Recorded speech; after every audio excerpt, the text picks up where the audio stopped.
रात दिन अरे बोलत रे बारी,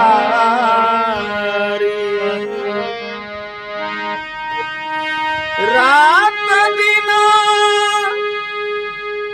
बोलत रे बारी हो,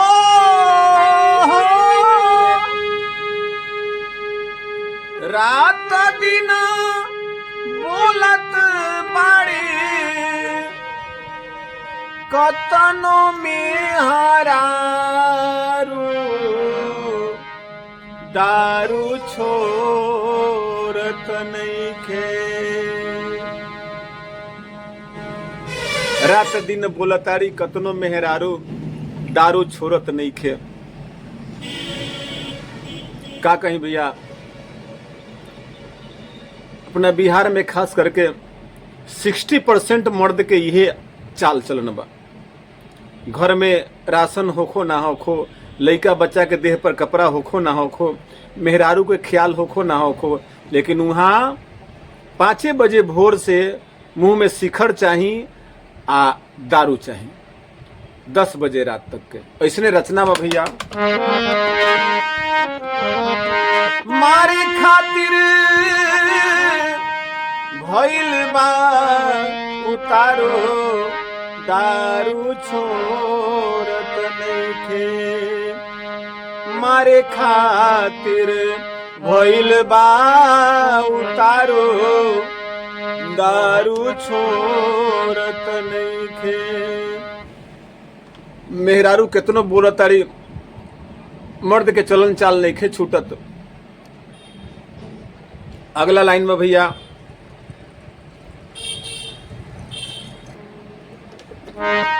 कतनो बोलीलाऊ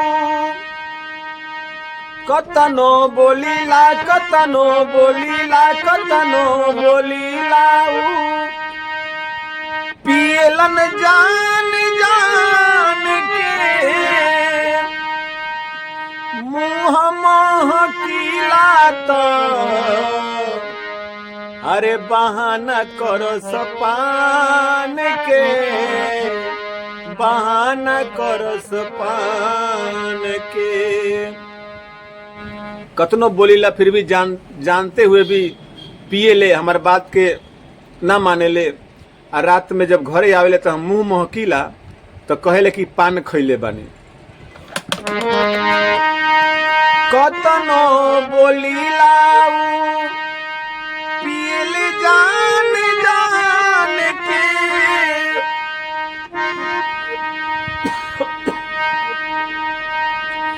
मुँह महकीला तो बहाना करस पान के, बहाना करस पान के।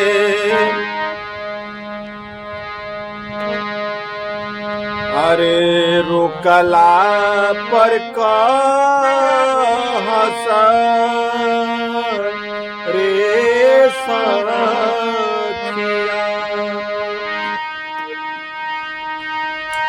रोकला पर कहस औरी धारू दारू,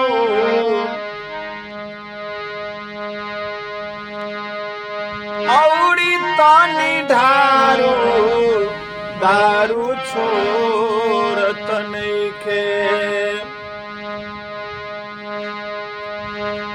मारे खातिर भइल बा उतारो दारू छोड़त नइखे। मारे खातिर भइल बा उतारो दारू छोड़त नइखे। बिरह के बात बा भैया। एगो औरत कितना दुख सहेली कोनो कोनो परिवार में, घर में, उ एकरे ओकरे ऊपर बीतेला। अगला लाइन में भैया, अच्छा लगे तो छोटे भाई को लाइक और सब्सक्राइब करके अपना आशीर्वाद देंगे। बेच दिहल गहना गुड़िया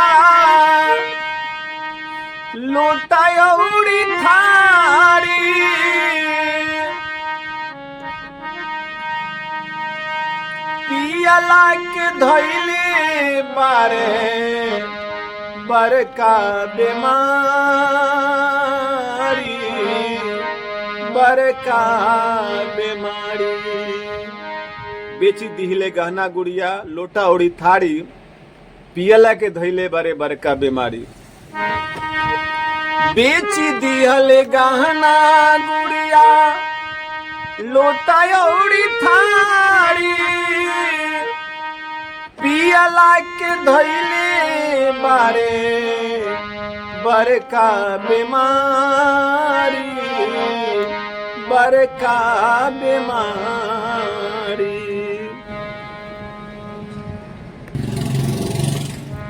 संगे रहे वाला रे नका,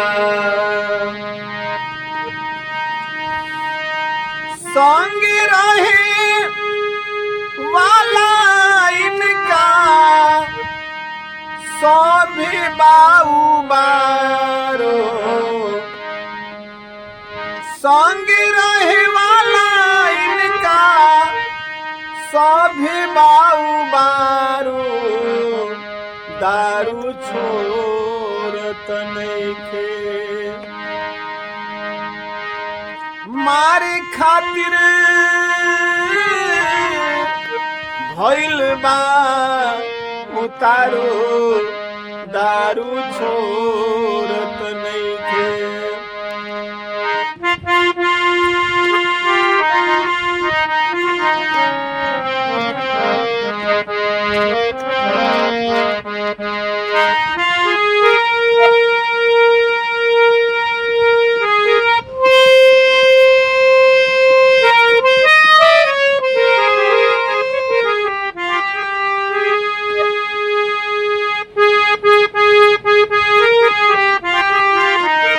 कतनो में हरारू दारू छोड़त नइखे। मारे खातिर भइल बा उतारू, दारू छोड़त नइखे। मारे खातिर भइल बा उतारू, दारू छोड़त नइखे। दारू छोड़त नइखे, दारू छोड़